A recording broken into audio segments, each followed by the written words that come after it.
Sábados de Esperanza. Muy buenos días a nuestra familia adventista, donde quiera que esté. Un abrazo fraternal. Lo prometido es deuda, así que estamos aquí hoy para desarrollar el tema el Armagedón, la batalla final. Y vamos de una vez a meternos en este tema que requiere tiempo, atención y mucho cuidado. Un principio importante a tener en cuenta cuando se estudia el Apocalipsis es el que dice que todos los libros de la Biblia terminan en el libro del Apocalipsis. Es decir, el contexto global del último libro de la Biblia, del Apocalipsis, incluye los otros 65 libros de este manual sagrado. Las visiones del Apocalipsis están basadas la mayoría de las veces en las palabras e ideas del Antiguo Testamento. Lo hace de dos maneras, haciendo alusión directa a eventos del Antiguo Testamento o evocando el lenguaje de eventos del Antiguo Testamento. Cuando se estudia el tema del Armagedón, este principio es supremamente valioso. Se ha conjeturado mucho acerca de este tema. Está en boca de escritores, cineastas, investigadores, políticos, predicadores y, por supuesto, en la boca de los que predicen el fin de este mundo y la desaparición de la raza humana. Existen muchos problemas que suponen una amenaza para la supervivencia humana en la Tierra. Por ejemplo, el calentamiento global, la destrucción de la selva amazónica, que pone en riesgo el suministro de oxígeno para la Tierra. Objetos procedentes del espacio como meteoritos, cometas, asteroides, una guerra bacteriológica y química, la destrucción de la capa de ozono, el terrorismo, enfermedades como el SIDA, el ébola, el COVID, entre otras. La crisis de los recursos hídricos y energéticos. Todas estas son opciones apocalípticas seculares que suponen el fin de la vida humana, pero independientemente de la intervención divina. Con el siglo XIX, el mundo entró en su etapa final. A partir de 1798, la historia de la humanidad entró en cuenta regresiva. Iniciamos el tiempo del fin. Desde entonces, varios acontecimientos han sido tomados como el posible desencadenante de la batalla del Armagedón. Me refiero a la Primera y Segunda Guerra Mundial, luego a la Guerra Fría y, por supuesto, a la guerra contra el terrorismo. Nosotros nos vamos a centrar en el libro guía que Dios ha dejado para la humanidad, en la Biblia. Vamos a comenzar este tema tratando de conocer el significado de la palabra Armagedón. El único lugar de la Biblia donde aparece la palabra Armagedón es Apocalipsis 16:16. En el marco de las 7 plagas, el tema que tuvimos la vez anterior. Ese pasaje expresa lo siguiente: y los reunió en el lugar que en hebreo se llama Armagedón. Ese nombre contiene la ubicación de la batalla final de la historia universal. Algo importante es que el mismo pasaje dice que es una palabra hebrea. En ese idioma hebreo la palabra es Har-Magedón, la cual ha sido puesta al español como Armagedón. Lo interesante es que si es una palabra hebrea, debería aparecer en el Antiguo Testamento que fue escrito en esa lengua. Pero ¿saben? No aparece. La manera de saber el significado de la misma es entendiendo que es una palabra compuesta, es decir, hay 2 palabras en ella, la palabra Har y la palabra Magedón. En hebreo existe la palabra Har, pero no existe la palabra Magedón. Har significa monte. Y como no tenemos el significado de Magedón, tendríamos que juntarlos y decir que las dos serían monte de Magedón. El problema se resuelve cuando entendemos que los escritores del Nuevo Testamento normalmente citaban la Septuaginta, o sea, la Biblia griega, Es una traducción al griego del texto hebreo, de la Biblia hebrea. Ellos cuando escribían, tomaban como referencia la Septuaginta. Entonces, eso hace probable que Juan citase la Septuaginta cuando habló del Armagedón. En la Septuaginta aparece la palabra Armagedón. ¿Se acuerdan que dijimos que aparece en hebreo la palabra harp, pero no Magedón? En la Septuaginta sí aparece en 3 pasajes bíblicos que vamos a leer a continuación y ustedes lo van a observar. Está Josué capítulo 12, versículos 7 y 21. Allí expresa: y estos son los reyes de la tierra que derrotaron Josué y los hijos de Israel a este lado del Jordán hacia el occidente, desde Baal-Gad en el llano del Líbano hasta el monte de Alac que sube hacia Seir. Y Josué dio la tierra en posesión a las tribus de Israel conforme a su distribución. El rey de Taanac, y note lo que dice otro, el rey de Megido, otro. Este pasaje menciona ciudades cuyos reyes murieron en batalla. El segundo pasaje es Jueces 1:27. Allí expresa: tampoco Manasés arrojó a los de Bet-Seán, ni a los de sus aldeas, ni a los de Taanac y sus aldeas, ni a los de Dor y sus aldeas, ni a los habitantes de Ibleam y sus aldeas, ni a los que habitan, ojo con eso, en Megido y en sus aldeas. Y el cananeo persistía en habitar en aquella tierra. Note que el primer pasaje y este segundo usan una palabra Megido. Este pasaje que acabamos de leer menciona ciudades que no fueron conquistadas por los hijos de Dios. Ahora el tercer pasaje es Segunda de Crónicas 35:22. Mire lo que expresa: mas Josías no se retiró, sino que se disfrazó para darle batalla y no atendió a las palabras de Necao, que eran de boca de Dios, y vino a darle batalla, mire lo que menciona aquí, en la llanura de Megido. En estos 3 pasajes se obtiene algo muy importante. ¿Qué obtenemos? Primero, que Juan, al parecer, citó la Septuaginta y tradujo la palabra que aparece allí en griego, que es Megido, al hebreo y la convirtió en Magedón. ¡Oh! Interesante. La palabra Megido en griego fue tomada por Juan y pasada al hebreo y se convierte en la palabra Magedón. Megido se refiere a una ciudad, pero también hace referencia a la zona geográfica que rodeaba toda la ciudad. En otras palabras, Megido, una ciudad cananea en los bordes del valle de Jezreel, que se extendía entre Samaria y Galilea. Su ubicación era bastante estratégica. La llanura donde estaba ubicada fue a menudo un campo de batalla en la antigüedad y aún en tiempos modernos. Por ejemplo, en la antigüedad, Israel, dirigido por Débora y Barak, derrotaron a Sísara, según Jueces 5:19. También se llevó allí a cabo la lucha entre Josías y el faraón Necao. Eso está en Segunda de Crónicas 35:22. Hasta aquí tenemos un problema. Y es que la palabra Armagedón significaría monte de Megido. ¿Se acuerdan? Har, monte, y Megido es la palabra griega que en hebreos se convierte en Magedón. Megido era una ciudad, una llanura, pero no era un monte, porque noten el significado entonces de Armagedón sería monte de Megido, pero no existía un monte que se llamara Megido.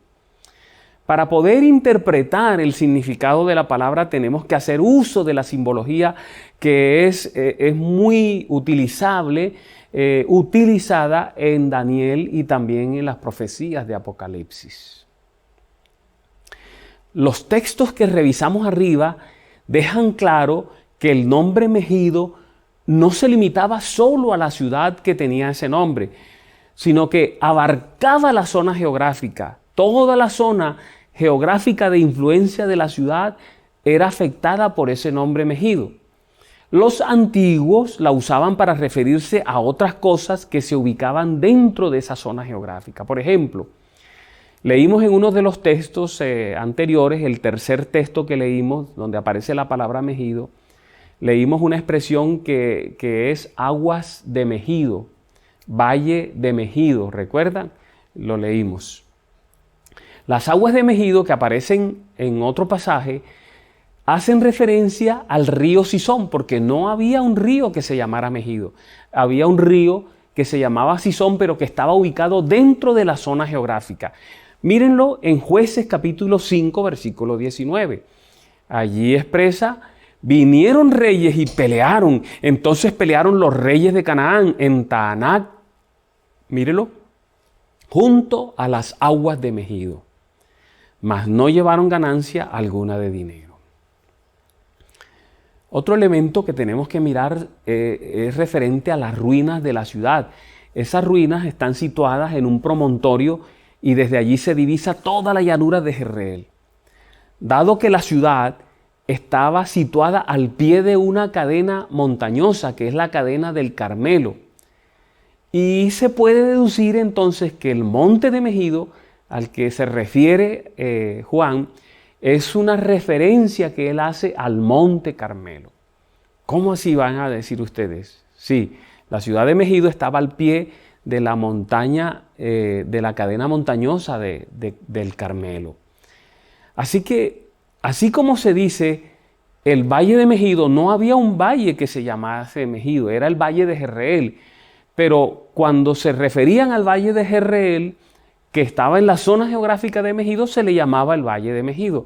También cuando se decía las aguas de Megido, para referirse al río Cisón. También, por supuesto, se puede decir el monte de Megido para referirse al monte Carmelo, porque está en la zona geográfica.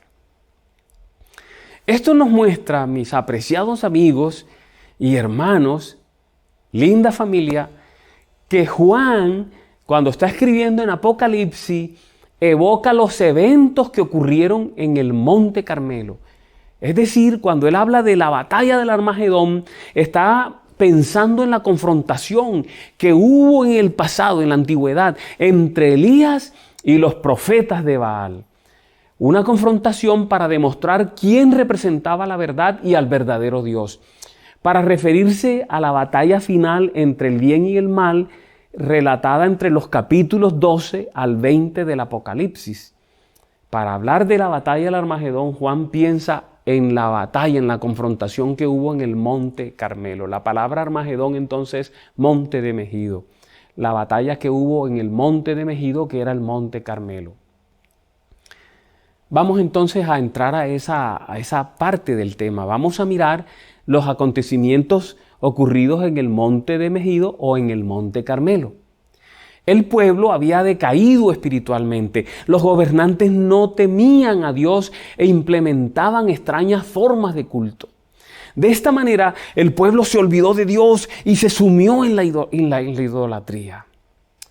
Un sistema religioso extraño fue impuesto por la asociación de la casa gobernante y el sistema sacerdotal idólatra, movidos por la influencia de una mujer malvada, Jezabel, ustedes lo recuerdan. Elena G. de White hace referencia a esto. Ella escribe: todas las bendiciones del cielo, los arroyos y corrientes de aguas vivas, el suave rocío, las lluvias que refrescaban la tierra y hacían fructificar abundantemente los campos, se atribuían al favor de Baal y Astartés en vez del dador de todo don perfecto. ¿Entienden lo que está pasando? Todas las cosas buenas, en vez de atribuírselas a Dios, se las atribuían a dioses falsos, a Baal y a Astarté. Por eso Dios decide castigar lo que han puesto en lugar de Él, lo que le está robando la adoración. Note cómo lo registra la sierva de Dios. Por cuanto los adoradores de Baal aseveraban que los tesoros del cielo, el rocío y la lluvia, no provenían de Jehová, sino de las fuerzas que regían la naturaleza, y que la tierra enriquecida y hecha abundantemente fructífera mediante la energía creadora del sol, la maldición de Dios iba a descansar gravosamente sobre la tierra contaminada. Es decir, Dios iba a castigar lo que estaban usando mal, así como las plagas. Recuerdan, las plagas tienen una razón moral. Voy a hacer un resumen de lo que está ocurriendo hasta el momento. Estamos hablando de lo que pasó en el Monte Carmelo porque es lo mismo que va a pasar en la batalla del Armagedón. La iglesia y el Estado están asociados para imponer un culto, así como ocurrirá al final. Adoran al sol en lugar de Dios, así como ocurrirá al final. Toda la nación está rendida a la idolatría, como dice Apocalipsis, toda la tierra se maravilló detrás de la bestia. Hay una mujer malvada que ejerce influencia sobre el rey. Al final habrá una mujer llamada la gran ramera que ejercerá influencia sobre los reyes de la tierra, sobre los gobiernos. Se levanta un mensajero, Elías, así como habrá una iglesia predicando un mensaje verdadero al final. El mensaje que predica el pueblo de Dios es resistido en el pasado y también en el futuro. Entonces viene el castigo sobre lo que han usado mal. El sol los quema, hay sequía, así como al final habrá una plaga que hará que el sol caliente 7 veces. Están entendiendo todo, ¿verdad? Es interesante este asunto. Miren lo que dice Elena White. Pasó un año y aún no había llovido. Ya está el castigo de Dios en pleno apogeo. La tierra parecía quemada como por fuego. El calor abrasador del sol destruyó la poca vegetación que había sobrevivido. Los arroyos se secaron, los rebaños vagaban angustiados, mugiendo y balando. Había hambre, había sed, había desolación, había ruina.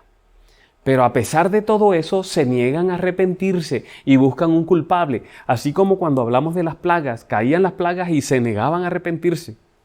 Y más bien le echaron la culpa de las plagas a otro. Aquí también buscan un chivo expiatorio. Elena G. White lo registra. Ella escribió, sin embargo, aún frente a estas evidencias del poder de Dios, Israel no se arrepentía, ni aprendía la lección que Dios quería que aprendiese.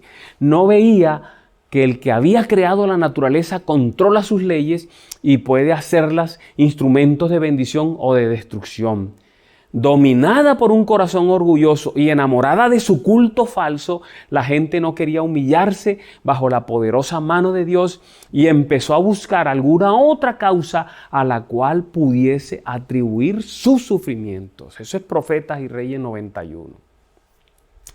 Es por eso que se da un decreto de muerte, así como ocurrirá en el futuro. Jezabel, dice Elena White, se negó en absoluto a reconocer la sequía como un castigo enviado por Jehová.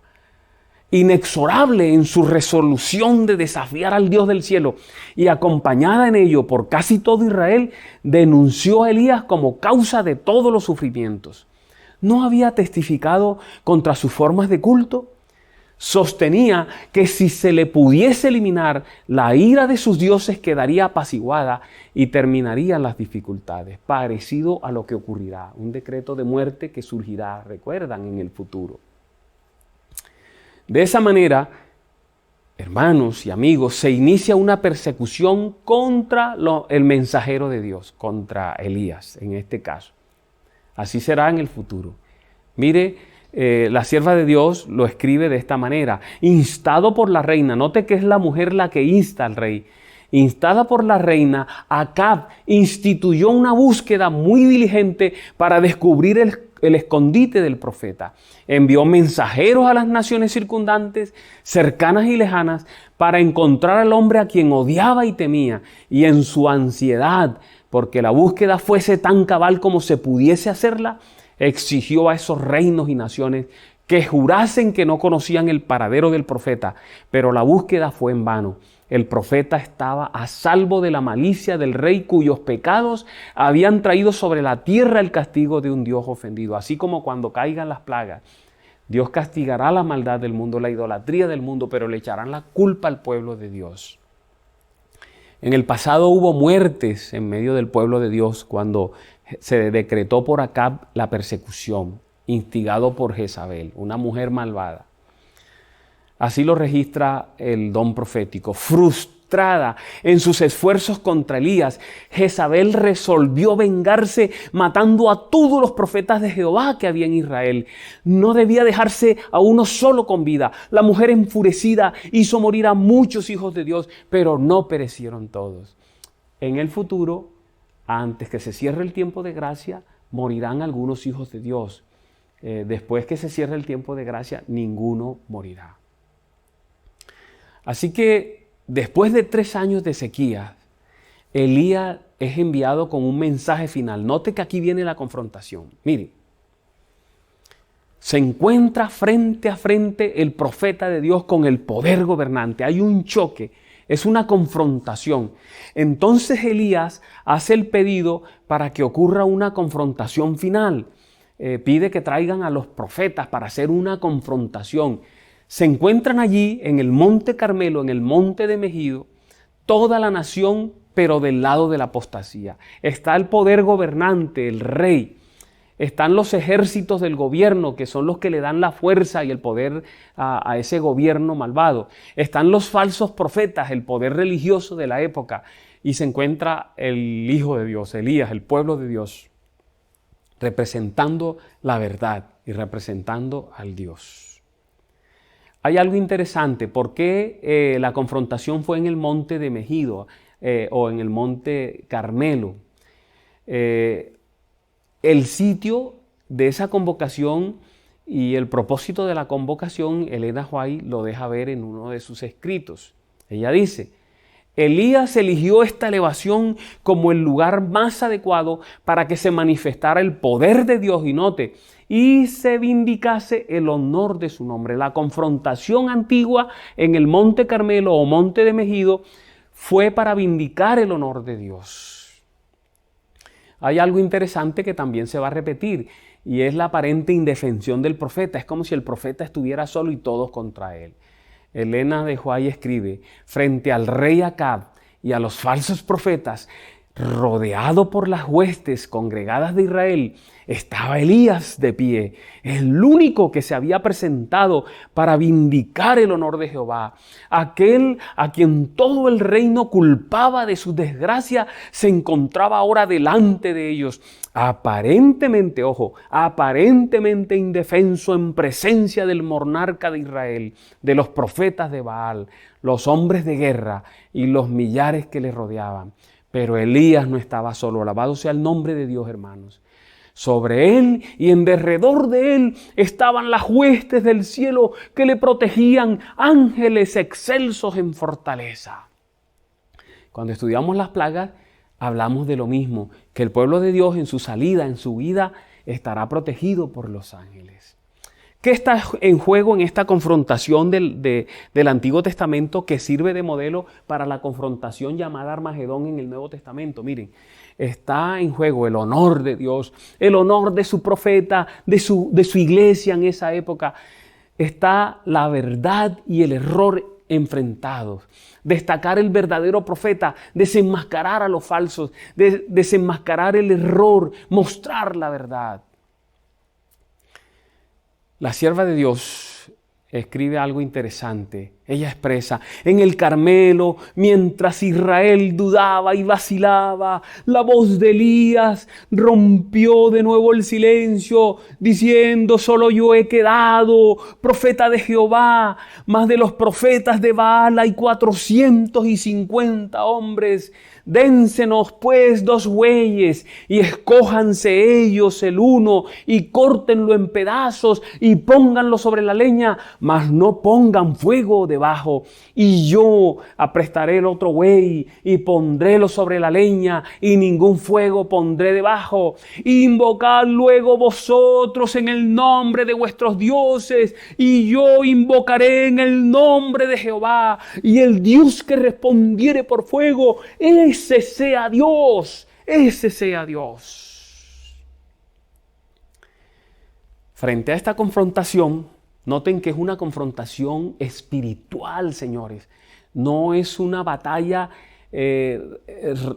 literal de ejércitos, de armas. es verdad contra el error, es Dios y Satanás, son los verdaderos profetas y los falsos profetas, es el pueblo de Dios y es el pueblo de Satanás que sigue a Satanás, es la iglesia verdadera, es la iglesia falsa. ¿Y qué pasó en esa confrontación? Los falsos profetas quedan desenmascarados, el error se hace claro y evidente, el verdadero Dios es reconocido y sus seguidores son vindicados, se deshace esa alianza malvada y la misma gente destruye a los falsos profetas. Me gusta la manera esplendorosa como la sierva de Dios registra ese evento. Ella escribe: los sacerdotes de Baal presenciaban consternados la maravillosa revelación del poder de Jehová. Sin embargo, aún en su derrota y en presencia de la gloria divina, rehusaron arrepentirse de su mal proceder. Querían seguir siendo los sacerdotes de Baal. Demostraron así que merecían ser destruidos. Eso significa que la gracia se había cerrado, mis hermanos, a fin de que el arrepentido pueblo de Israel se viese protegido de las seducciones de aquellos que le habían enseñado a adorar a Baal. El Señor indicó a Elías que destruyese a esos falsos maestros. La ira del pueblo ya había sido despertada contra los caudillos de la transgresión. Y cuando Elías dio la orden: prended a los profetas de Baal, que no escape ninguno, el pueblo estuvo listo para obedecer, se apoderó de los sacerdotes, los llevó al arroyo Sison, y allí, antes que terminara el día que señalaba el comienzo de una reforma decidida, se dio muerte a los ministros de Baal. No se perdonó la vida a uno solo de ellos. ¡Wow! Miren el resultado de la confrontación en el Monte Carmelo o Monte Megido. La verdad triunfa. El pueblo de Dios triunfa, Dios es vindicado, la gente se vuelve contra sus engañadores, los engañadores son destruidos. Mis hermanos y amigos, familias, lo que hace Juan cuando habla del Armagedón es evocar, allí en la sexta plaga, evocar los incidentes que ocurrieron en el Monte Carmelo o en el Monte de Megido. Vamos ahora a entrar a otro elemento importante para aclarar este concepto del Armagedón. Vamos a hablar de las fuerzas malignas que intervienen y que preparan el Armagedón. Ya vimos las fuerzas malignas allá, Jezabel, una mujer malvada, el gobierno, los militares, la falsa religión, ¿recuerdan? Pero vamos ahora a referirnos a las fuerzas malignas actuales que están preparando esa batalla del Armagedón. Es cierto que la palabra Armagedón solo aparece en Apocalipsis 16:16, pero esta batalla está explicada en detalle desde el capítulo 12 de Apocalipsis hasta el capítulo 20. Note, son todos esos capítulos. Nosotros solo vamos al capítulo 16, versículo 16. Pero realmente el Armagedón se comienza a explicar desde el capítulo 12. Y comienza allí en Apocalipsis 12:17. Vamos a entrar en materia. Esto es impresionante. Miren lo que dice Apocalipsis 12:17. Entonces el dragón, aquí ya aparece uno de esos elementos que prepara el Armagedón, ¿verdad? Entonces el dragón se llenó de ira contra la mujer, un dragón airado contra la mujer. Ustedes saben quién es la mujer, es la iglesia. Y se fue a hacer guerra contra el remanente de la descendencia de ella. Y ahí dice quién es ese remanente: los que guardan los mandamientos de Dios y tienen el testimonio de Jesucristo. Allí este pasaje que empieza a explicar el Armagedón nos muestra un dragón airado por los repetidos fracasos en sus planes, en sus propósitos, en sus intenciones. Por ejemplo, en el versículo 5 no pudo destruir al hijo varón de la mujer que nació. En el verso 8 perdió la guerra en el cielo. En el verso 9 al 12 es expulsado del cielo. En el verso 16 fracasó en su intento de destruir a la mujer. Por eso toma la decisión de hacer guerra contra su remanente. Apocalipsis 12:17 dice: entonces el dragón se llenó de ira contra la mujer y se fue a hacer guerra contra el resto de la descendencia de ella, los que guardan los mandamientos de Dios y tienen el testimonio de Jesucristo. Noten lo que está pasando aquí. Esa decisión del dragón de hacer guerra contra el remanente es extraña, es una guerra extraña. ¿Sabe por qué? El pasaje dice se va a hacer guerra, pero el pasaje que sigue nos muestra algo interesante. Nos muestra que se va a la orilla del mar para buscar ayuda en dos aliados que lo apoyen en la batalla final contra el remanente. A esos dos aliados que va a buscar a la orilla del mar son la bestia que surge del mar en Apocalipsis 13, la primera parte del capítulo, y la bestia que surge de la tierra también en Apocalipsis 13 en la segunda parte del capítulo. Note, mire, Apocalipsis 12 pareciera que termina allí en el versículo 17, pero no. Hay pasajes, hay manuscritos que muestran Apocalipsis 12 todavía con un versículo 18, y ustedes saben, un versículo 18, y todavía ustedes saben que antes no se separaban en capítulos. Los escritos, los manuscritos no tienen capítulos ni tienen versículos. Así que el relato continúa. En las Biblias nuestras continúa en Apocalipsis 13:1, pero en el relato viene pegado. Así que lo que empieza en Apocalipsis 1 es la manera como el dragón va a hacer guerra contra el remanente. ¿Cómo lo va a hacer? Apocalipsis 13:1. Mire lo que dice. Y el dragón se plantó a la orilla del mar. Va a hacer guerra, se planta a la orilla del mar. Entonces, dice Juan, vi que del mar subía una bestia, la cual tenía 10 cuernos y 7 cabezas, y en cada cuerno tenía una diadema, y en cada cabeza un nombre blasfemo contra Dios. Ojo a lo que vamos a encontrar aquí. Aquí se forma una falsificación de la Santísima Trinidad. Lo vamos a ver. ¿Qué falsificación de la Santísima Trinidad? Miren, el dragón, la bestia que surge del mar y la bestia que surge de la tierra reemplazan a la Santísima Trinidad. Vamos a mirarlo, vamos a detallarlo. Vamos a hablar primero del dragón, que es el número 1, que es el que dirige esta triple alianza malvada y falsa, esa falsa Trinidad. El dragón es identificado en la Biblia como el diablo, como Satanás. Apocalipsis 12:9 lo dice. Así fue expulsado el gran dragón, aquella serpiente antigua que se llama Diablo y Satanás y que engaña al mundo entero. Junto con sus ángeles fue arrojado a la tierra. El dragón es Satanás. Es él quien tiene la dirección en la Trinidad inicua, falsa. Es el líder de todas las fuerzas del mal en el universo. Y él comparte su autoridad con las otras dos bestias que fue a buscar a la orilla del mar. Es la falsificación del papel del Padre en la Santísima Trinidad. Miren la apariencia, es importante entender la apariencia. La apariencia del dragón, porque ustedes van a ver cuando hablemos de las bestias que una de las bestias se parece al dragón. Así como Jesús se parece al Padre. Vamos a mirar Apocalipsis 12:3. Y apareció en el cielo otra señal, un enorme dragón de color rojo, encendido, que tenía 7 cabezas, ojo, 7 cabezas, 10 cuernos y una diadema en cada cabeza. No olviden las cabezas y los cuernos y las diademas. ¿Por qué? Vamos a hablar ahora de la bestia que surge del mar. El dragón iba a hacer guerra contra el remanente y se fue a la orilla del mar para buscar ayuda. Primero en la bestia que surge del mar. Observe que la bestia que surge del mar es muy parecida al dragón. Vamos a Apocalipsis 13:1. Allí lo dice. Y el dragón se plantó a la orilla del mar. Entonces vi que del mar subía una bestia, la cual tenía 10 cuernos, igualita, 7 cabezas, igualita al dragón. Y en cada cuerno tenía una diadema igualita al dragón. Y en cada cabeza un nombre blasfemo contra Dios. Los voy a llevar al Nuevo Testamento, a los Evangelios, a Juan.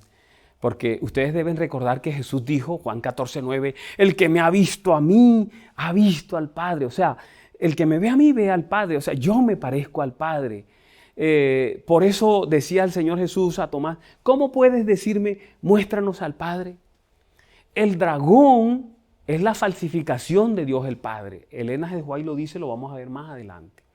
Pero la bestia que surge del mar es semejante al dragón. Así como Jesús es semejante al Padre. Es como si la bestia dijera, el que ve a la bestia marina está viendo al dragón. La bestia que surge del mar, miren, recibe la autoridad del dragón, así como Jesús recibe la autoridad de su Padre. Apocalipsis 13:2.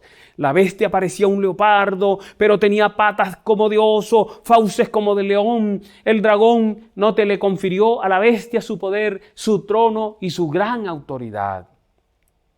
La bestia marina tiene con el dragón la misma relación que Jesús tiene con el Padre. Esto nos sugiere que la bestia marina es la que reemplaza a Jesús en la falsa Trinidad. Mateo 28:18 nos dice, Jesús se acercó entonces a ellos y les dijo, se me ha dado toda autoridad en el cielo y en la tierra. El Padre le da la autoridad al Hijo. Y aquí el dragón le da la autoridad a la bestia marina. La bestia marina no solo falsifica el papel de Jesús, sino que también falsifica la muerte y la resurrección de Cristo. Nótelo, Apocalipsis 13:3. Así como Jesús murió y resucitó, la bestia marina muere y resucita. Una de las cabezas de la bestia parecía haber sufrido una herida mortal, pero esa herida mortal luego fue sanada y entonces el mundo entero, fascinado, se fue detrás de la bestia. Murió por la herida mortal, pero resucitó. La bestia marina tiene una muerte y una resurrección como la de Jesús. La bestia marina toma el papel de Jesús, el dragón el papel del Padre. La bestia marina, toma el papel de Cristo Jesús. Apocalipsis 13:4 dice lo siguiente, miren, y adoraba al dragón porque había dado su autoridad a la bestia. También adoraban a la bestia y decían, ¿quién como la bestia? ¿Quién puede combatirla? Ustedes notan lo que está diciendo allí, como la bestia marina no hay nadie, o sea, es excelsa, es lo único. Ahí está reemplazando a Jesús. El nombre de Jesús, el que él recibe en Apocalipsis, es Miguel. ¿Y sabe qué significa quién como Dios? Pero aquí es la bestia marina la que está tomando quién como la bestia. ¿Notan? Ahora vamos a mostrarles Apocalipsis 12:7, donde dice allí, se desató entonces una guerra en el cielo. Miguel y sus ángeles combatieron al dragón. Y sus ángeles a su vez le hicieron frente.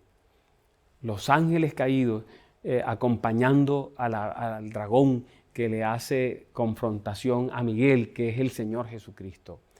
Entonces miren, la bestia del mar es una falsificación deliberada de Jesús. La bestia que surge del mar tiene un ministerio, esto es importante, de 42 meses, y 42 meses son 3 años y medio. Leámoslo en Apocalipsis 13:5, allí dice, a la bestia se le permitió hablar con arrogancia y proferir blasfemia contra Dios, y se le confirió autoridad para actuar durante 42 meses. El ministerio de Jesús precisamente duró 42 meses o 3 años y medio. La bestia del mar, la bestia marina de Apocalipsis 13 imita a Jesucristo en todo. Su vida, su muerte, su resurrección, su posición en la divinidad. Es una falsificación en la falsa Trinidad. El dragón, el Padre, la bestia marina, el Hijo. Ahora veamos la segunda bestia que está en Apocalipsis 13:11, es la bestia que surge de la tierra. Allá está la bestia marina, ahora viene la bestia terráquea. Mire lo que dice Juan allí en Apocalipsis 13:11. Después vi que de la tierra subía otra bestia, aquella sube del mar, esta de la tierra. Tenía 2 cuernos como de cordero, pero hablaba como dragón. La palabra cordero aparece en el Apocalipsis 29 veces, 28 veces se refiere a Jesús y la número 29 se refiere a la bestia que surge de la tierra, la bestia terráquea. Eso significa que la bestia terráquea se parece bastante a Jesús. Cuando el Señor Jesucristo prometió al Espíritu Santo, dijo que enviaría otro consolador. La palabra griega indica otro parecido a Él. O sea, el consolador verdadero es Cristo, pero Él mandaría otro parecido a Él, otro semejante a Él. Noten Juan 14:16 la promesa, y yo le pediré al Padre, y Él les dará otro consolador para que los acompañe para siempre. O sea, el Espíritu Santo es como Jesús, es como el Cordero. Por eso la bestia que surge del mar es como un cordero, se parece a Jesús, porque es la falsificación del Espíritu Santo. Esta bestia que surge de la tierra sostiene con la bestia que surge del mar, la misma relación que el Espíritu Santo mantiene con Jesús. Nótelo en Apocalipsis 13:12, ejercía toda la autoridad de la primera bestia en presencia de ella y hacía que la tierra y sus habitantes adoraran a la primera bestia cuya herida mortal había sido sanada. La bestia de la tierra habla en favor de la bestia marina, o sea, representa a la bestia marina. No se representa a sí misma, representa a la otra bestia. Esta es la tarea del Espíritu Santo en relación al Señor Jesucristo. Evangelio según San Juan, en el capítulo 16, versículo 13, el Señor Jesús dijo: pero cuando venga el Espíritu de la verdad, Él los guiará a toda la verdad, porque no hablará por su propia cuenta, sino que dirá solo lo que oiga y les anunciará las cosas por venir. Así como el Espíritu Santo representa a Jesús, habla las palabras de Jesús y muestra a Jesús, la bestia terrestre representa a la bestia marina y habla en lugar de ella y llama a la gente a adorarla a ella. La bestia terrestre no solo falsifica la función general del Espíritu Santo, no, sino que específicamente al final del tiempo hará un gran engaño, falsificará el propio Pentecostés. Nótelo, en Apocalipsis 13 también hace grandes señales, de tal manera que aún hace descender fuego del cielo, Pentecostés, a la tierra delante de los hombres. Hace descender fuego del cielo. Y la acción más poderosa del Espíritu Santo fue cuando en Pentecostés hizo descender fuego del cielo. Y lo hace con el propósito claro de engañar. Miren, Apocalipsis 13:14 lo dice: y engaña a los moradores de la tierra con las señales que se le ha permitido hacer en presencia de la bestia, mandando a los moradores de la tierra que le hagan imagen a la bestia que tiene la herida de espada y resucitó. Aquí, mis apreciados, se está prediciendo un gran engaño final a escala mundial, en el que la Trinidad falsa ocupará el lugar de Dios y habrá un falso Pentecostés que confundirá a la gente en cuanto al Dios verdadero y a sus propósitos para los últimos días de la historia universal. Esto es de atención. Por eso, a continuación, hablaremos del gran engaño que habrá al final y que está asociado a la batalla del Armagedón. Para tener un panorama de ese gran engaño del tiempo del fin, debemos mirar los pasajes bíblicos que hablan acerca del asunto. Ya hablamos de Apocalipsis 13, ahí aparece la triple alianza, la falsa trinidad. Pero vamos a hablar de 2 de Tesalonicenses 2, de Mateo 24 y de Apocalipsis 16. Empecemos con 2 de Tesalonicenses 2, porque allí nos muestra la falsificación de la segunda venida. La falsa trinidad hará que ocurran 3 grandes cosas en la tierra que engañarán a millares y millares de seres humanos y los llevará a la perdición. Lo primero, la falsificación de la segunda venida de Jesús. Por eso, 2 de Tesalonicenses 2, del 8 a 12, nos dice: entonces se manifestará aquel malvado, el inicuo, a quien el Señor Jesús derrocará con el soplo de su boca y destruirá con el esplendor de su venida. Note, aquí hay una venida, una primera, la de Jesús, la del verdadero Cristo. Pero el versículo 9 dice: el malvado vendrá, otra venida, si ven, por obra de Satanás, con toda clase de milagros, señales y prodigios falsos, con toda perversidad, engañará a los que se pierden por haberse negado a amar la verdad y a ser salvos. ¡Wow! El primer elemento del gran engaño que producirá la gran confrontación final, mis apreciados, es la falsificación de la segunda venida del Señor Jesucristo. Y noten que este pasaje que habla del engaño usa el mismo lenguaje de Apocalipsis 13, de lo que hará esa falsa trinidad, hará descender fuego del cielo. Aquí nos muestra el gran engaño que ocurrirá antes de la segunda venida de Jesús. El pasaje que acabamos de leer menciona 2 venidas, la venida de Jesús y la venida del inicuo. 2 venidas. Antes del fin del tiempo ocurrirá una falsificación de la segunda venida de Jesús. El inicuo tendrá su propia venida. Otro pasaje nos muestra la magnitud del engaño que habrá en ese tiempo. Hechos capítulo 2, versículo 22.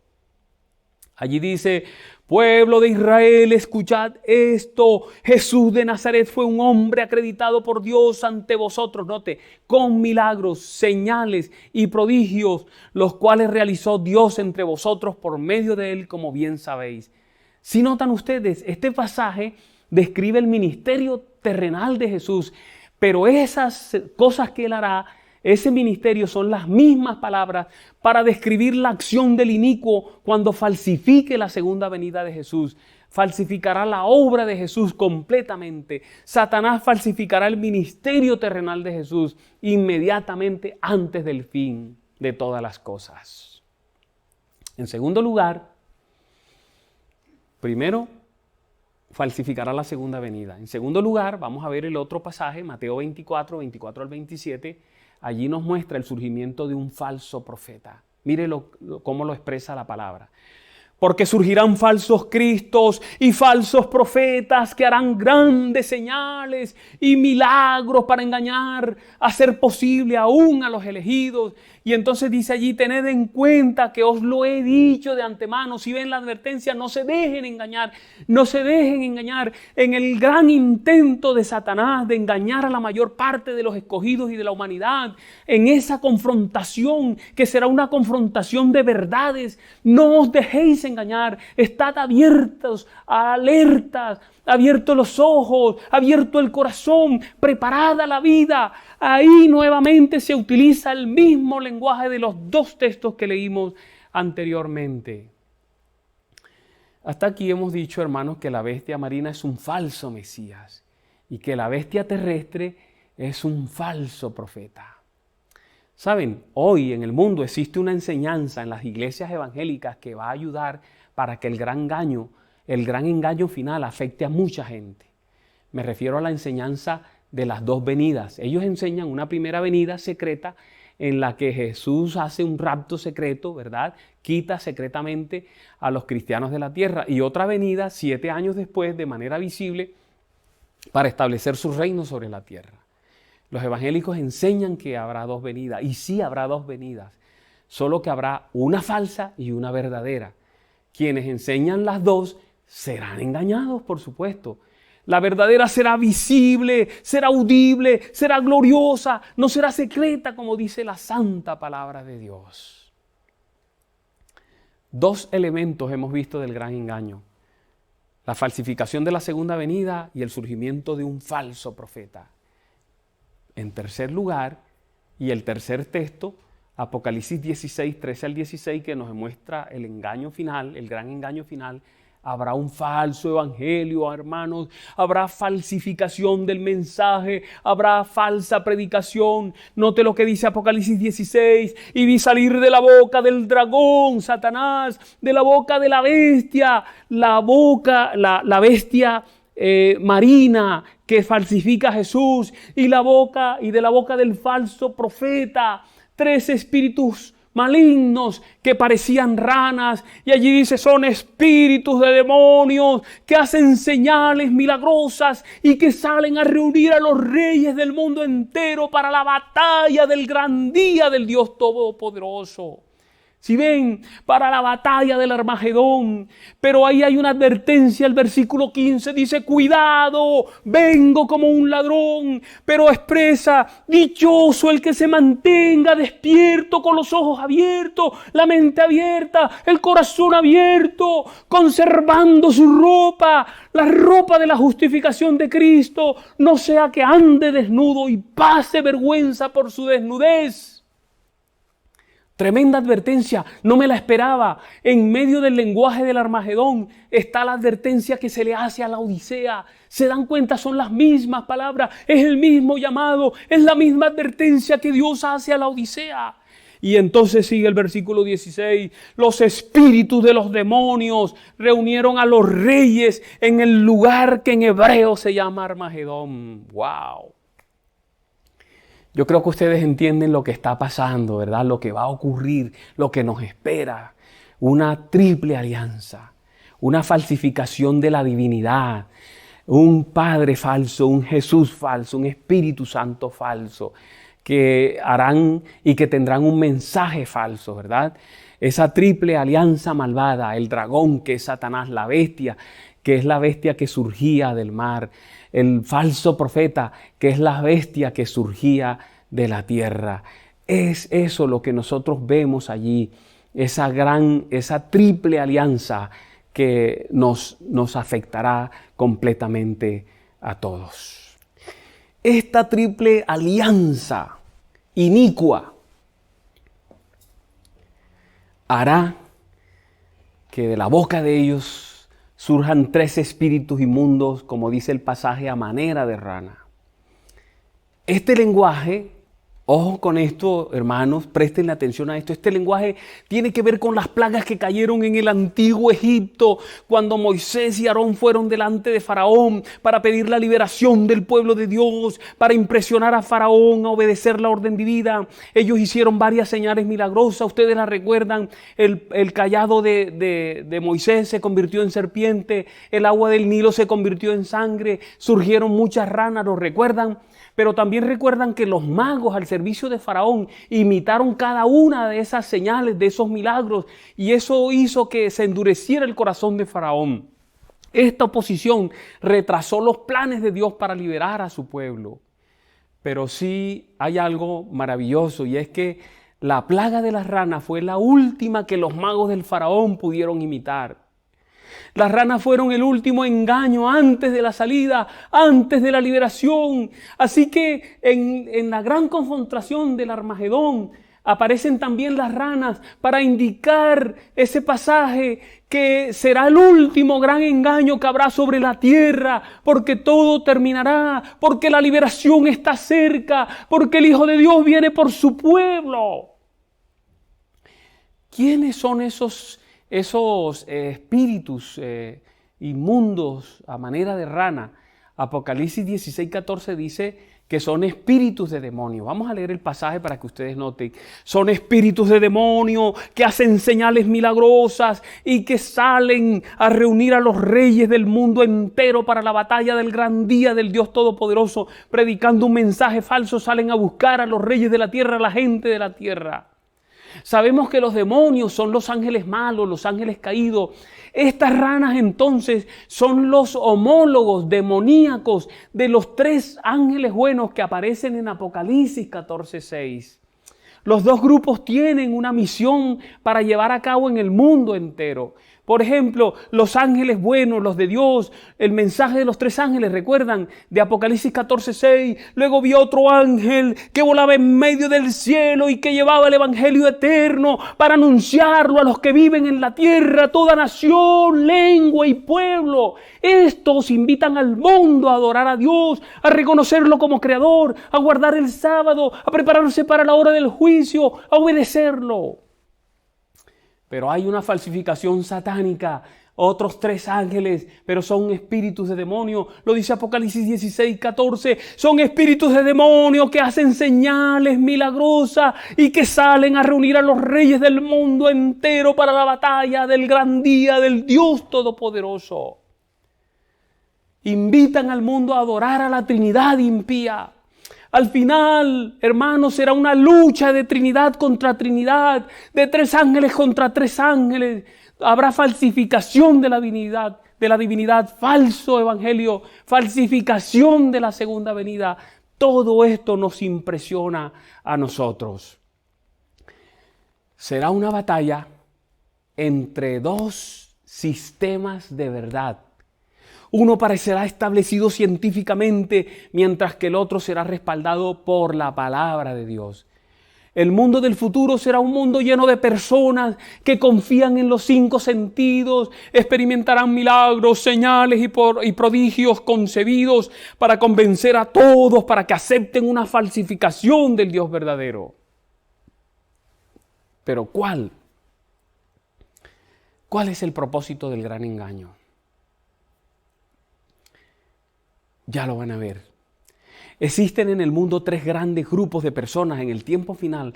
Ahora existen y existirán al final 3 grandes grupos. Miren, el primer grupo, los que aman la verdad, ellos no van a ser engañados.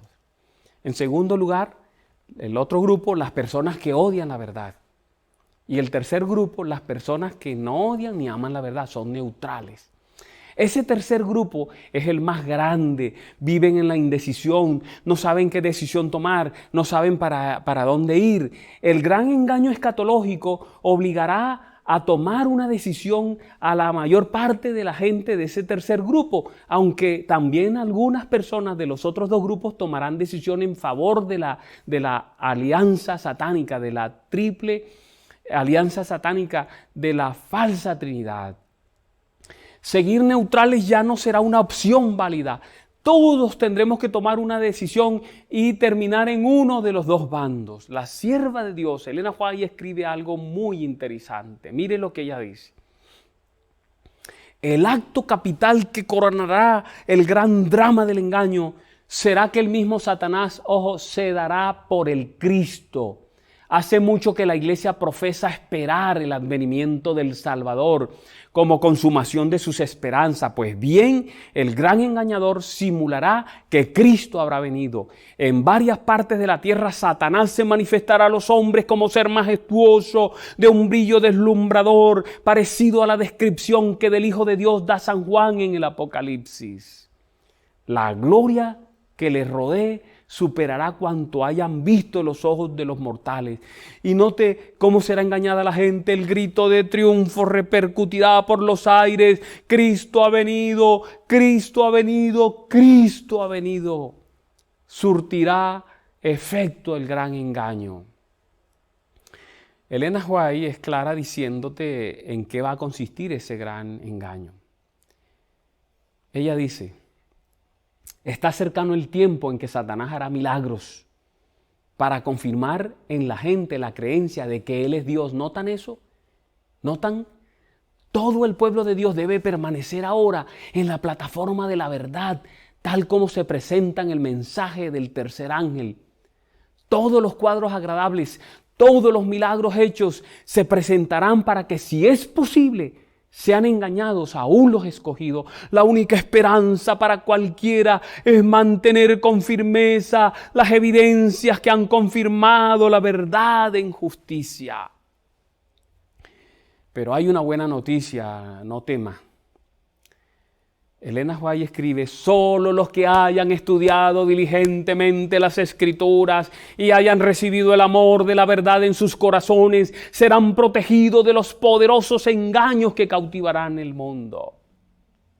Ahora, mis apreciados, vamos a hablar del Armagedón y la sexta plaga, porque acuérdense, la palabra Armagedón aparece dentro del relato de la sexta plaga. Allí aparece la palabra Armagedón. Apocalipsis 16:12 dice: el sexto ángel derramó su copa sobre el gran río Éufrates y el agua de éste se secó para que estuviese preparado el camino a los reyes del oriente. Aquí está la sexta plaga.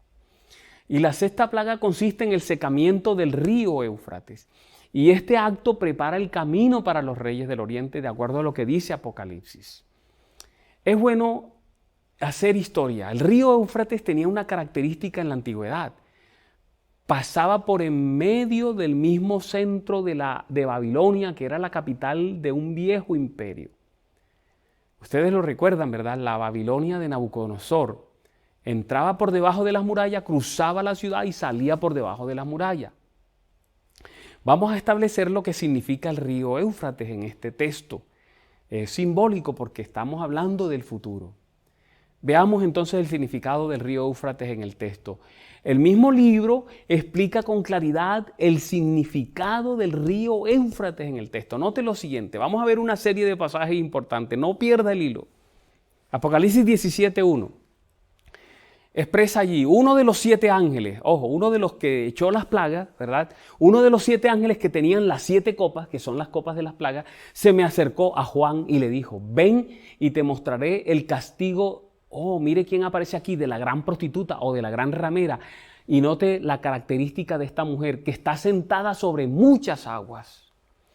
Este ángel debe ser el que derramó la sexta plaga, la sexta copa de la sexta plaga. Y viene a explicarle a Juan lo que tiene que ver con las muchas aguas.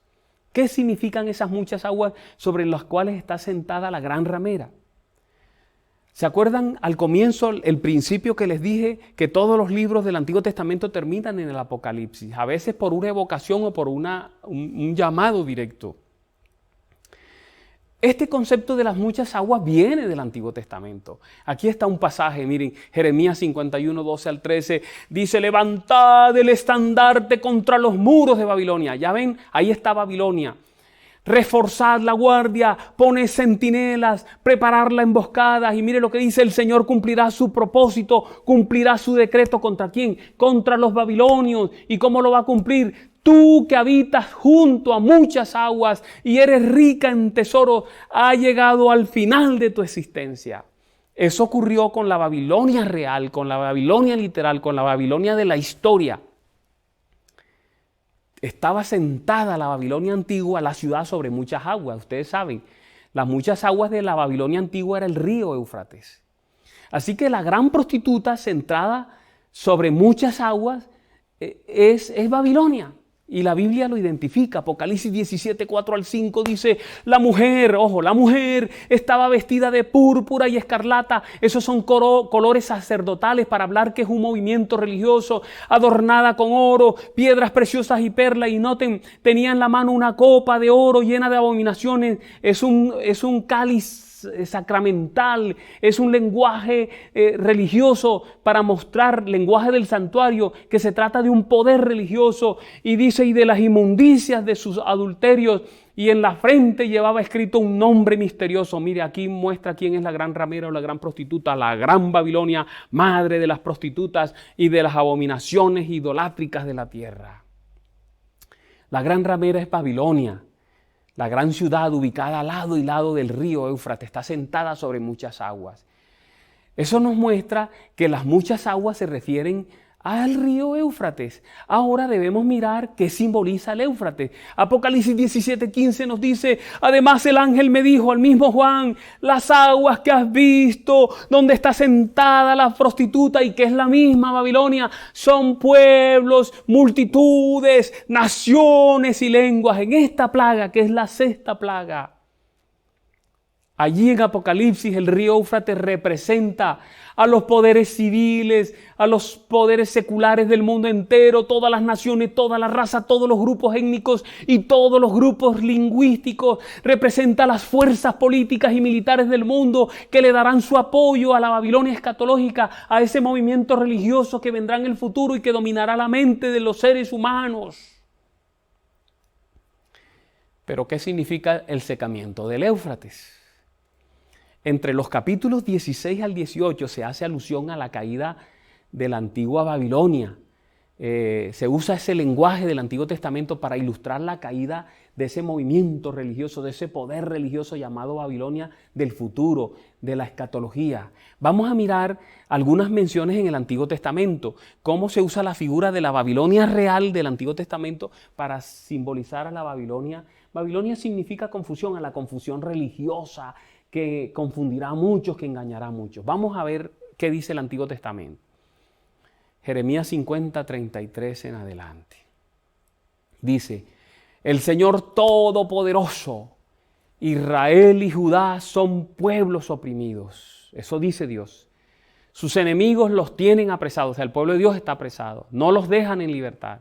Pero note, va a venir un Redentor, pero su Redentor es fuerte, su nombre es el Señor Todopoderoso, con vigor defenderá su causa, traerá a la paz a la tierra, pero a Babilonia traerá el terror. ¿Ven? Babilonia tiene atrapado al pueblo de Dios y Dios lo va a liberar, y para eso traerá terror a Babilonia. Aquí muestra que la caída de Babilonia antigua era parte del plan de Dios para liberar a su pueblo. De esa manera Dios, para liberar a su pueblo, inicia un ataque contra todo lo que sostiene a Babilonia. Miren el relato de cómo Dios va derribando todo lo que sostiene a Babilonia. Jeremías 50, 35 al 36 dice: muerte a los babilonios. Pero ¿cómo va a lograr la muerte de Babilonia? Mire cómo lo va a lograr: muerte a sus jefes y sabios, o sea, a los líderes, afirma el Señor. Pero algo más: muerte a sus falsos profetas. ¿Se dan cuenta? Había un falso profeta. Muerte a sus falsos profetas, que pierdan la razón. Muerte a sus guerreros, el apoyo militar. que queden aterrorizados. En este caso, el ataque de Dios para derribar a Babilonia y liberar a su pueblo es contra los jefes, los sabios, los falsos profetas, los guerreros de Babilonia, todos los que la sostienen.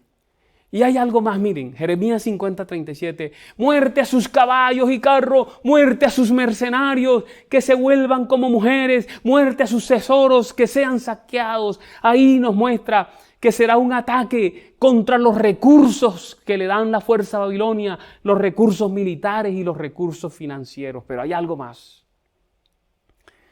Miren, y esto es importante, porque de allí toma Juan la figura del Armagedón. Muerte a sus aguas, ¿sí ven? Que queden secas, porque Babilonia es un país de ídolos terribles que provocan la locura. Aquí el ataque de Dios es contra una de sus mejores defensas, el río Éufrates. ¿Sabe por qué? Porque el Éufrates para Babilonia era un símbolo de todos los recursos que le daban fuerza, todos los guerreros, todos los dineros, todos los jefes, todos los tesoros. Por eso allí en Jeremías 51, note qué maravilloso pasaje. Por eso así dice el Señor: voy a defender tu causa, va a defender a su pueblo que está atrapado y llevaré a cabo tu venganza. Voy a secar el agua de su mar y dejaré secos sus manantiales. Eso nos muestra, mis hermanos, que el secamiento de las aguas es para desencadenar la destrucción de un poder que oprime al pueblo de Dios. Y hay algo más impresionante que aparece en Isaías en el capítulo 42, versículos 24 al 28. Así dice el Señor, tu Redentor, quien te formó en el seno materno. Yo confirmo la palabra de mis siervos y cumplo el consejo de mis mensajeros.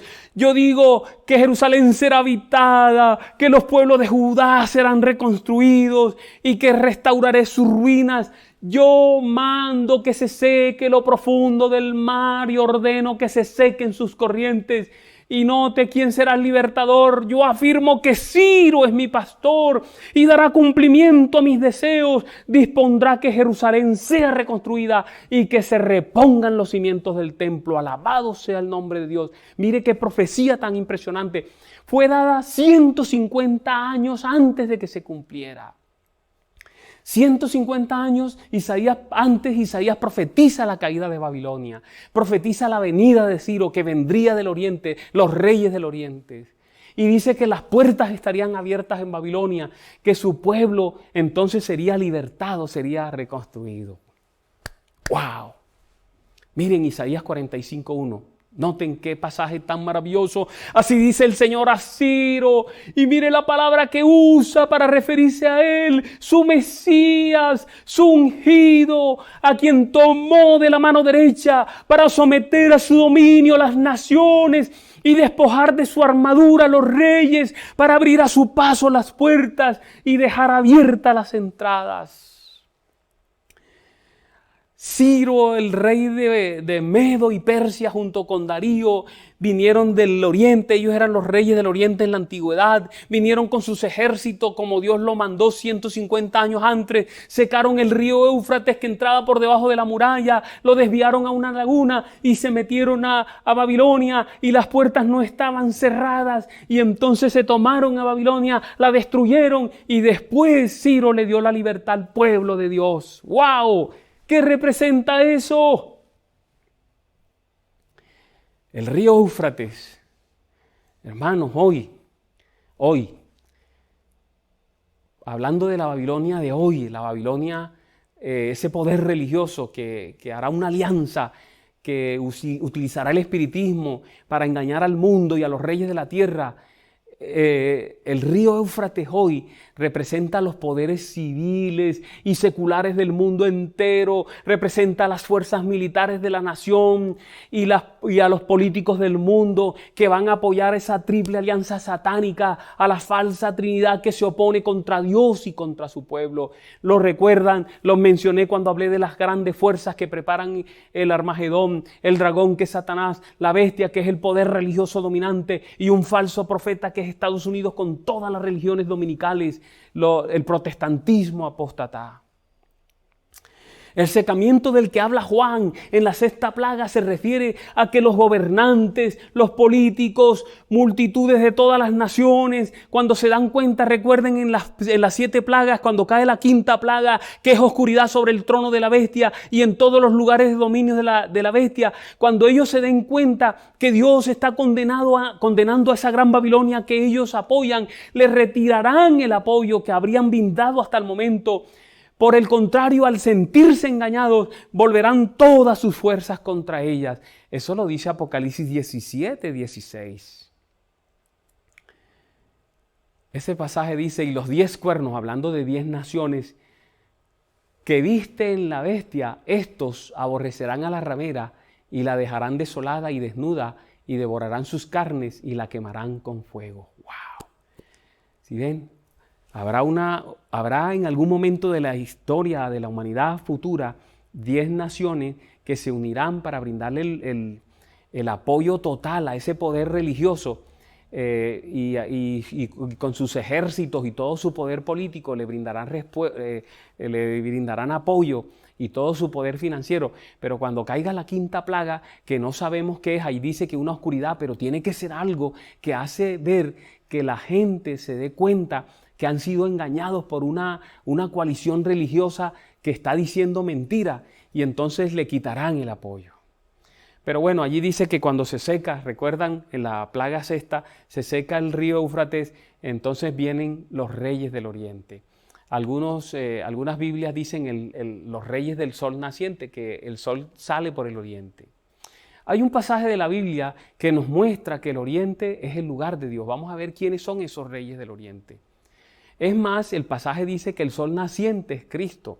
Está en Lucas 1, 76, 78, dice, y tú, hijito mío, serás llamado profeta del Altísimo, porque irás delante del Señor para prepararle el camino, darás a conocer a su pueblo la salvación mediante el perdón de sus pecados, gracias a la entrañable misericordia de nuestro Dios, así nos visitará desde el cielo el sol naciente. Este pasaje habla de la primera venida de Jesús que Juan anunciaría y lo llama el sol naciente, ¿verdad? Pero hay otros pasajes que lo asocian también con la segunda venida. Mateo 24, 27 lo dice, porque así como el relámpago que sale del oriente y se ve hasta en el occidente, así será la venida del Hijo del Hombre. El Hijo del Hombre vendrá del oriente. Jesús está viniendo a la tierra del oriente en ese pasaje. Y no viene solo. Apocalipsis 7:2 dice, vi también a otro ángel que venía del oriente con el sello del Dios vivo, gritó con voz potente a los 4 ángeles a quienes se les había permitido hacer daño a la tierra y al mar. El oriente es el lugar de Dios. Entonces sabemos quién es el sol de oriente que viene, el rey de oriente que viene, pero ahí no, en el pasaje del Armagedón dice, y en la sexta plaga, que se prepara el camino para los reyes de Oriente en plural. Entonces hay otros reyes de Oriente, además de Jesús. ¿Quiénes son esos reyes del sol naciente? ¿Sabe quiénes son? Son los que acompañan a Jesús en su segunda venida. Miren lo que dice Apocalipsis 17:14. Le harán guerra al Cordero, pero el Cordero los vencerá, porque es Señor de señores y Rey de reyes, y los que están con Él son sus llamados, sus escogidos y sus fieles. Viene el Señor Jesús con los suyos, con sus escogidos, con sus fieles. Los reyes del sol naciente son Cristo y sus seguidores en la batalla final de la historia universal. Los que no sucumbieron al engaño, los que se mantuvieron fieles. Los reyes del oriente son los que están del lado de Jesús. Son una confederación de santos. Apocalipsis 14:6 dice, luego vi otro ángel que volaba en medio del cielo, que llevaba el evangelio eterno para anunciar a los que viven en la tierra, toda nación, raza, lengua y pueblo. Toda esa gente son los reyes del oriente que viene, que estarán allí en ese momento final. En Apocalipsis se le llama de muchas maneras. Se le llama el remanente en Apocalipsis 12, los 144,000 en Apocalipsis 7, la gran multitud en Apocalipsis 7, 9 al 12, los que velan y guardan sus vestiduras, Apocalipsis 16, 15, se les denomina llamados, elegidos, fieles, seguidores en Apocalipsis 17, 14. Así que, hermanos, después de toda esta ilustración, vamos a ver en qué consiste la batalla del Armagedón. Amén. Vamos a ver. Hasta aquí hemos dicho que surgirá un inesperado eje del mal internacional cuando las instituciones religiosas del mundo encuentren una causa común y logren persuadir a los poderes políticos y económicos del mundo para que apoyen su causa. Ya dijimos que el Éufrates representa el poderío secular mundial en las esferas económicas y políticas unidas en su servicio para esa Babilonia, para esa gran ramera, para la prostituta escatológica, el movimiento religioso que surgirá en el futuro. Babilonia y el Éufrates representan unidos el eje del mal del tiempo del fin. Aprendimos que los reyes del sol naciente representan a Cristo y a su pueblo en la batalla final. Así que el Armagedón, aunque es presentado en un lenguaje militar y por eso han hecho películas y siempre se habla como de una cuarta guerra o tercera guerra mundial, no se refiere a una guerra literal, se refiere a una confrontación espiritual. La iglesia recibe en la Biblia la orden de batallar con armas espirituales. Por ejemplo, en Apocalipsis 16, que es impresionante este pasaje visto en conjunto, del 14 al 16, dice: son espíritus de demonio, hablando de los 3 ángeles falsos que hacen señales milagrosas y que salen a reunir a los reyes del mundo entero para la batalla del gran día del Dios Todopoderoso, para el Armagedón. Pero ahí en ese pasaje, el versículo 15 que sigue y 16, miren lo que expresa. En el corazón de un mensaje apocalíptico está la clave para la interpretación de lo que es el Armagedón. Mire lo que dice el versículo 15. Cuidado, dice, vengo como un ladrón, dichoso el que se mantenga despierto con su ropa a la mano, no sea que ande desnudo y sufra vergüenza por su desnudez. Notan lo que está diciendo allí el Señor Jesús es: viene el Armagedón, viene una confrontación que es espiritual, que son 2 verdades que se confrontan sábado y domingo, un mensaje falso, un mensaje verdadero, una iglesia falsa, una iglesia verdadera. Entonces dice allí: alerta, manténganse alerta, no se duerman, no estén desnudos, vístanse de la justicia de Dios, porque ya vengo, porque es el final, porque ya no habrá nada más, porque ahí estaré yo y vengo a recoger a los míos. Entonces mire lo que dice el versículo 16, 14, 15 y 16. Entonces los espíritus de los demonios reunirán a los reyes en el lugar que en hebreo se llama Armagedón. ¿Ven? Los 3 espíritus logran con su mensaje reunir a los reyes de la tierra, a muchas religiones, a muchos movimientos espirituales, los unen. ¿Ven? Note cómo en medio de un lenguaje militar se hace una invitación espiritual. Esta invitación aparece en el Nuevo Testamento varias veces, asociada a la segunda venida de Jesús. Esas mismas palabras las puedes ver en Mateo 24, 42, en Lucas 12, 37, en Primera de Tesalonicenses 5, del 1 al 6.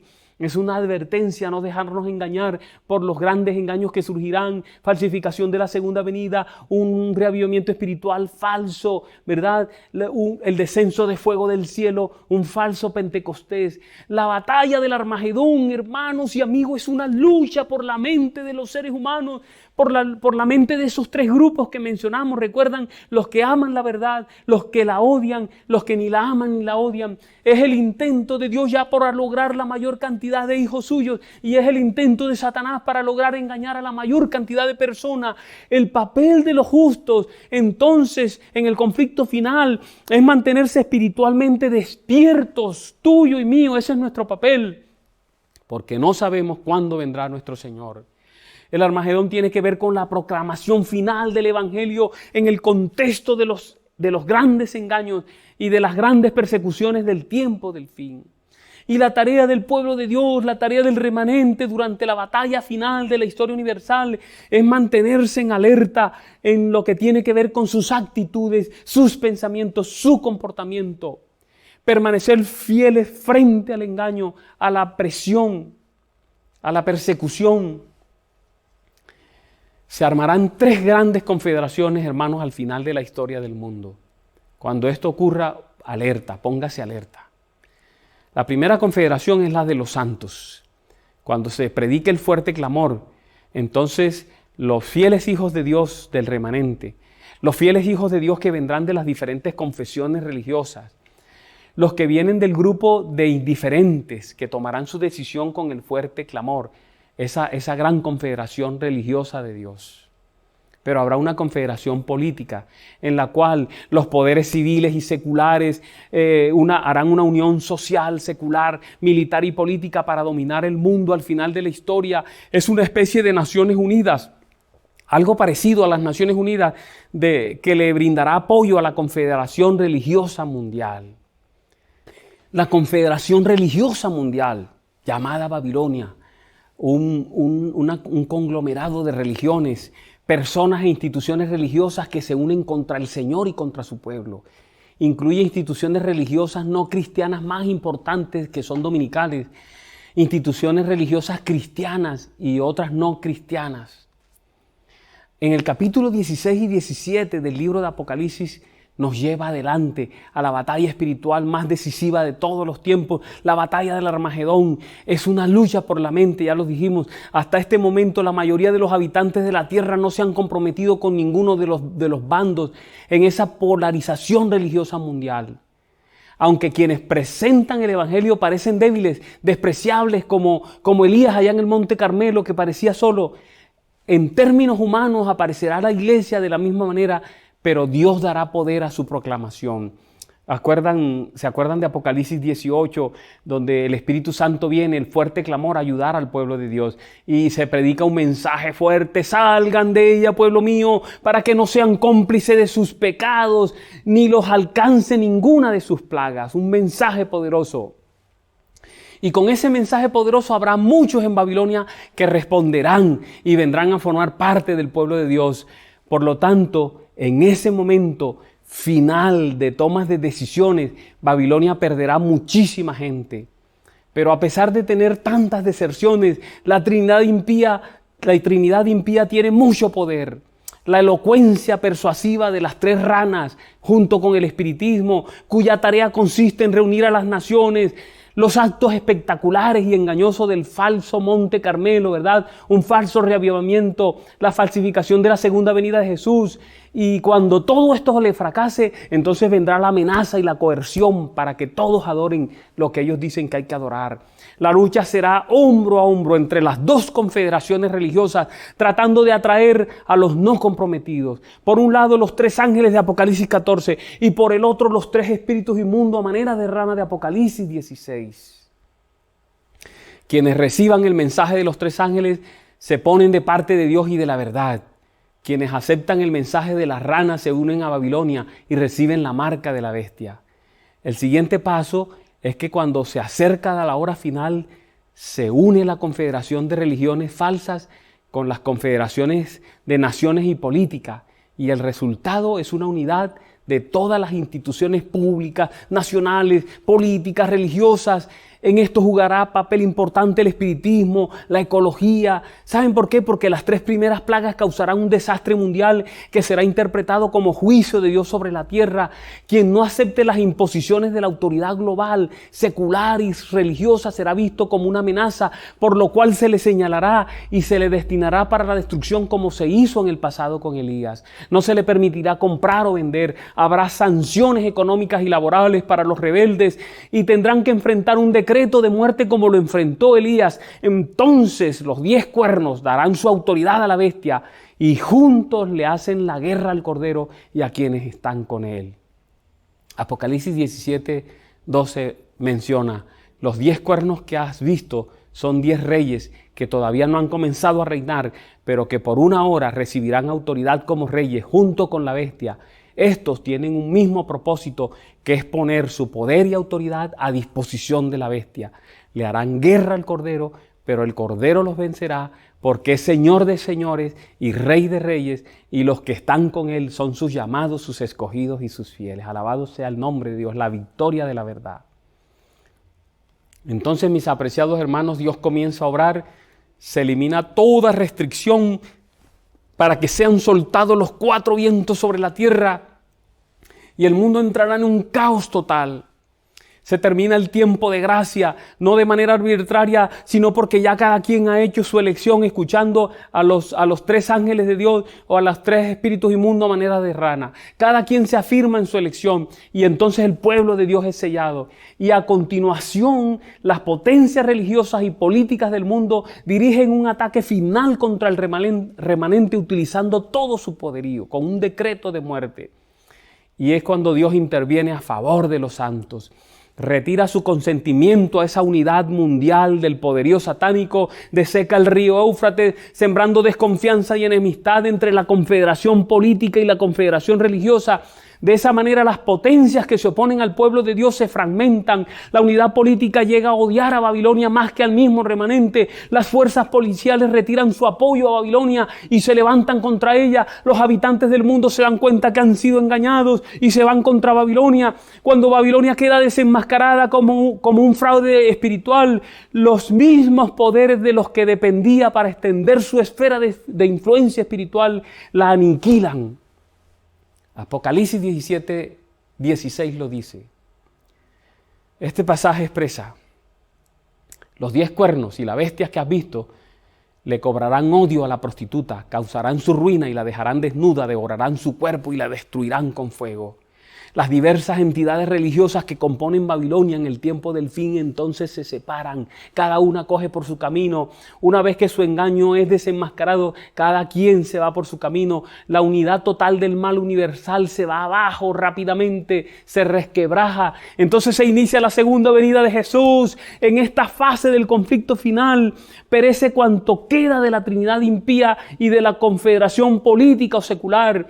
Entre los medios empleados en la ejecución divina se encontrará el granizo gigante. Recuerdan que hablamos de la 7ª plaga, fuego, la espada que sale de la boca del jinete, y entonces vendrá la resurrección, la transformación, la traslación y se iniciará el milenio. Alabado y glorificado sea Dios, quien ama a su pueblo y lo liberará para llevarlo a vivir con él 1000 años. ¿Se acuerdan cuando hablamos del juicio? Para juzgar a los ángeles caídos y a todos aquellos que no se arrepintieron nunca. Este tema, mis hermanos, está ligado con el de las 7 plagas. Por eso yo les recomiendo que ustedes vayan de nuevo allí a YouTube, ¿verdad? Recuerdan el canal Edgar Redondo Ramírez, o vayan al canal nuestro de Esperanza TV Colombia, y vas a encontrar allí todos los temas que hemos predicado durante la cuarentena. Vuelve a ver el tema de las plagas y luego ves este tema del Armagedón juntos. Tanto el tema de las plagas como el Armagedón nos muestran el inmenso amor de Dios por su pueblo. Debemos mantenernos fieles a Dios, estudiando su palabra, cumpliendo nuestra misión, revisando permanentemente nuestras vidas para mantenernos en sintonía con nuestro amoroso Padre Celestial, pendiente de los tiempos, pero con plena confianza en la protección divina. Nuestra fidelidad de hoy será la que nos sostendrá mañana. Mi fidelidad de hoy me sostendrá mañana. Tu fidelidad de hoy te sostendrá mañana, mi apreciado hermano. Que el Dios de los cielos nos bendiga ampliamente. Quiero colocar esta bendición sobre nuestra iglesia. Jehová te bendiga y te guarde. Jehová haga resplandecer su rostro sobre ti y tenga de ti misericordia. Jehová alce sobre ti su rostro y ponga en ti paz. Oro, Dios poderoso, gracias por las verdades de tu palabra. Qué maravillosa es tu palabra. Ayúdanos a amarla, a estudiarla y a vivirla, a ponerla en práctica. Bendice a tu iglesia, cuídala, protégela, guárdala siempre y redímela, Señor. Sálvanos, es lo que más queremos, salvación para nosotros y para nuestros seres queridos. Derrama bendiciones abundantes sobre tu iglesia donde quiera que esté, bendiciones materiales para subsistir, las bendiciones que tienen que ver con el cuerpo, salud, Señor, protección para la salud de tus hijos y por encima de todo, las bendiciones espirituales que nos permitan morar contigo por la eternidad. Lo pedimos y agradecemos en el nombre de Cristo Jesús. Amén. Amén.